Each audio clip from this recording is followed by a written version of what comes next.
eu vou dizer algo que é muito importante, e não é importante porque eu estou a dizer é porque eu considero importante.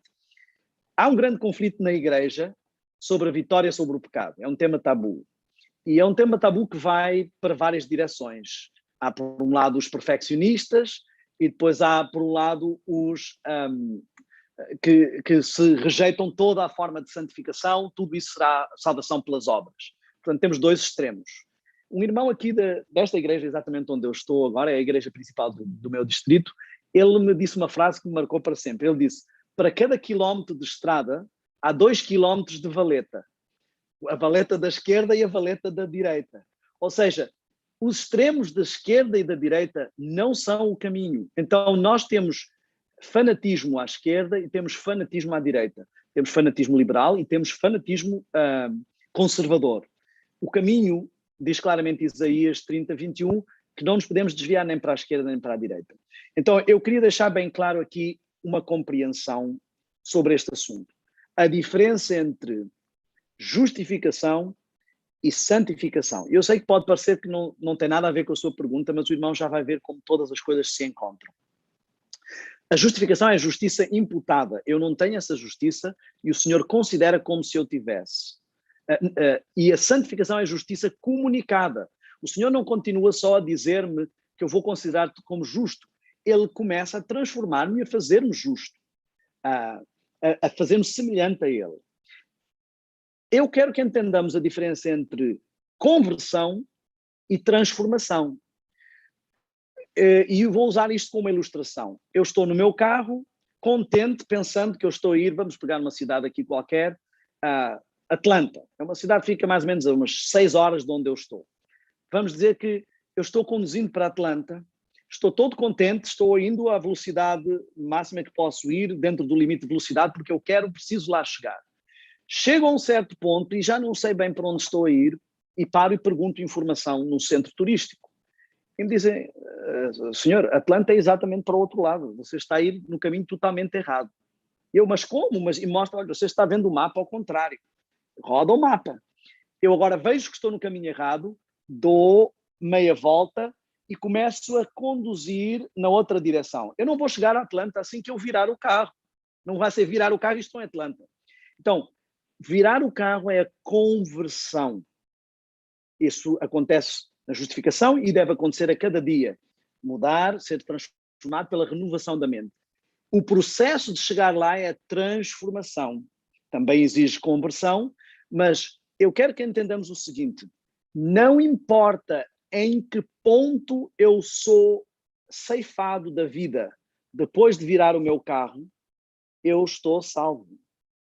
E eu não quero ser confundido com o que eu vou dizer aqui. O ladrão na cruz apenas virou o seu carro. Ele mudou de direção. Eu agora não estou indo nesta direção de ser bandido, ladrão. Reconheci este como o Senhor e eu quero agora ir neste rumo. Cristo não o salva apenas pelo que ele alcançou, mas porque onde ele chegaria se ele continuasse naquele rumo. Então, isto é muito importante porque é a postura mental que ele tem, ele deseja ser como Cristo. E nós não podemos viver sob um espírito de medo do que alcançamos ou não. Então, isto eu queria dizer para introduzir a segunda parte. Isso não implica que o povo de Deus não seja chamado a uma transformação completa na sua vida. A santificação é um processo de uma vida e não importa onde ele seja interrompido, estaremos em paz com o Senhor nesse momento. Mas no processo de santificação há uma constante entrega do eu e um constante crescimento. A Bíblia fala de estar a ser transformado de glória em glória, para refletir agora como um espelho, mas depois mais e mais clara a imagem de Cristo. Então o que eu quero dizer é o seguinte: este é o espírito daqueles que vão estar de pé nos últimos dias e este tem que ser o nosso espírito agora. Eu vou trazer para aqui um ponto que agora vai fazer conexão com a pergunta do irmão Rogério. Os 144 mil, e o inimigo sempre tenta distrair-nos com os assuntos polémicos. Em vez de ficarmos focados na música e adoração, o nosso vai bateria e não bateria. Em vez de ficarmos focados em como são os 144 mil, o foco das pessoas vai ser literal ou simbólico. Esses estudos são importantes, mas o ponto principal é a essência. Se nós repararmos, e isto vem o texto que o irmão disse aí, os pecados a serem trazidos à mente e tudo mais, eles estão num estado, até o último momento, mesmo durante o tempo da angústia, num estado de busca, de sondagem da sua consciência para ver se há algum pecado que não tenha sido confessado, se há alguma coisa que possa servir de impedimento. Eu sei que a minha resposta vai ser um pouco longa, mas eu creio que ela é extremamente importante. Elias, quando estava orando pela chuva, nós pensamos, e reparem, nós estamos orando pela chuva seródia. Elias é um simbolismo da oração que o povo de Deus tem que fazer pela chuva seródia. Os 3 anos e meio de Elias representam os 3 anos e meio de perseguição na Idade Média. O seu pedido pela chuva representa o nosso pedido pela chuva seródia. E diz o Espírito de Profecia que cada vez que ele voltava a orar e pedia ao servo para ver se havia chuva, o servo ia e dizia, quando ele voltava a orar, nós imaginaríamos que ele estaria a dizer, Senhor, por favor, manda essa chuva. Mas ele não estava a usar uma vã repetição. O Espírito de Profecia diz que ele voltava a revisar o seu caráter, a sua vida, para ver se havia mais alguma coisa que não estivesse confessada e que estivesse a impedir de receber essa chuva. E diz o Espírito de Profecia, só quando ele sentiu que ele era nada e que Cristo era tudo, Deus era tudo, foi quando veio a chuva. Eu quero que entendamos o seguinte, que às vezes ouvimos nos círculos da verdade presente e das mensagens de revivamento dizer o espírito de Elias e João Batista, pensando que esse é o espírito de bater na cabeça dos outros e repreender e chamar o pecado pelo nome. Alguns confundem chamar o pecador pelo nome, mas o objetivo era chamar o pecado pelo nome, ok? E pensamos que este é o espírito de Elias e João Batista, mas o espírito de Elias e João Batista é o espírito do que João Batista disse. É necessário que eu diminua e que ele cresça. Na realidade, ele diz ao contrário, que ele cresça e eu diminua.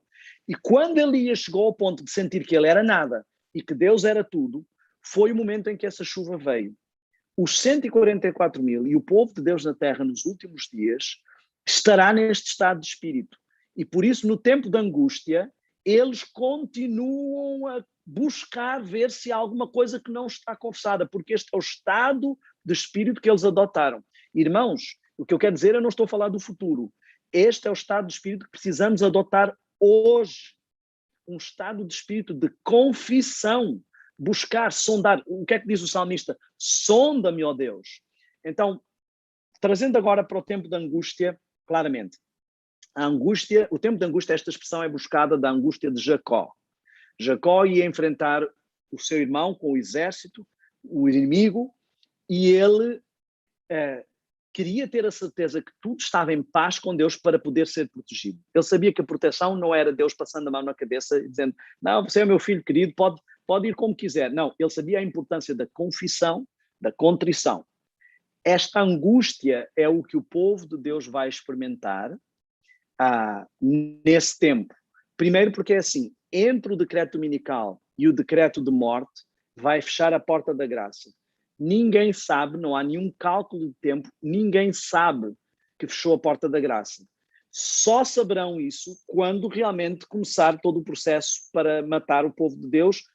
Não nos esqueçamos que muitos terão morrido, mas quando sair então o decreto dominical e se estiver a preparar, e sabemos que as pessoas vão tentar antecipar isso e tudo mais, esse é o momento em que sabemos. Mas até ali, o povo de Deus esteve em grande angústia. Eles não sabem como está o seu processo no céu, o que está decidido, se há alguma areia que está a impedir a operação clara do Espírito Santo sobre a vida deles. Então, isso é que é a angústia. O mundo todo vai estar num tempo de angústia como nunca houve. Mas o tempo de angústia do mundo não é todo a angústia de Jacó. A angústia de Jacó está sobre o povo de Deus. O mundo está com a angústia das pragas, com a angústia do crescendo. E poderão dizer assim, mas se começarem a cair as pragas, a gente sabe que fechou a porta da graça. Mas existe também o prelúdio das pragas. Por exemplo, vejam esta pandemia. Quando começámos a ter pandemias como estas, pragas como estas, inundações, terremotos e todas essas coisas, é difícil saber quando é que está gotejando e quando é que está chovendo. quando é que está realmente o período das pragas e quando estão as pragas? O mundo vai estar na angústia pela sua situação espiritual e o povo de Deus vai estar numa angústia pela sua confissão espiritual.